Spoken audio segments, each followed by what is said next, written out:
പ്രതിപക്ഷ നേതാവ് ആവുക എന്ന് പറഞ്ഞാൽ കുറച്ചുകൂടി സക്രിയമായി ജനങ്ങൾക്കിടയിൽ സമരമുഖത്ത് എന്ന് പറഞ്ഞാൽ പ്രതിപക്ഷ നേതാവ് ആവുന്ന അർത്ഥം LDF ഭരണം നഷ്ടമാവുന്നുള്ളതാണല്ലോ. അപ്പൊ അടുത്ത 5 വർഷം പ്രതിപക്ഷ നേതാവായി അതിനടുത്ത് 2031 വരുമ്പോഴേക്കും ഇതിനെ വീണ്ടും ഭരണ പാർട്ടിയെ മാറ്റിയെടുക്കുക എന്നുള്ള ഏറ്റവും ജോലിയാണ്. അപ്പൊ ഒന്ന് ജനങ്ങൾക്കിടയിലേക്ക് ഉണ്ടാവണം, സമരമുഖങ്ങളിൽ ഉണ്ടാവണം, ഈ പറയുന്ന എല്ലാത്തിനും മുന്നിലുണ്ടാവണം.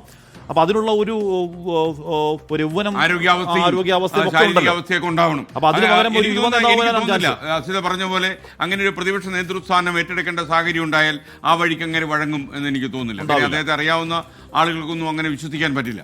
പിന്നെ അത്ഭുതങ്ങളാണല്ലോ രാഷ്ട്രീയത്തിൽ പലപ്പോഴും പറയാൻ കഴിയില്ല. ഇപ്പൊ ഒരു 2 വർഷം പ്രതിപക്ഷ നേതാവ് ഇരിക്കാം. ഇപ്പൊ എന്ന് പറഞ്ഞാൽ ഈ തെരഞ്ഞെടുപ്പിൽ LDF സോൾ മുഖം, ഒരേ ഒരു മുഖം. ഞാൻ മലപ്പുറത്തൊക്കെ പല സൈഡിൽ പോകുമ്പോൾ അതിനകത്ത് അരിവാൾ ചുറ്റിക നക്ഷത്രത്തിൽ ചിഹ്നം പോലും ഉണ്ടായിരുന്നില്ല, സ്ഥാനാർത്ഥി ചിഹ്നം പോലും ഉണ്ടായിരുന്നില്ല. മുഖ്യമന്ത്രി പിണറായി വിജയന്റെ പടം മാത്രമുള്ള ഒട്ടനവധി ഫ്ലക്സുകൾ ചിത്രം ഞാൻ എടുത്തിട്ടുണ്ട്. ഒട്ടനവധി ഫ്ലക്സുകൾ ഉണ്ടായിരുന്നു. അപ്പോൾ ഒരേ ഒരു മുഖം, സോൾ മുഖം മുഖ്യമന്ത്രി പിണറായി വിജയൻ തന്നെയായിരുന്നു.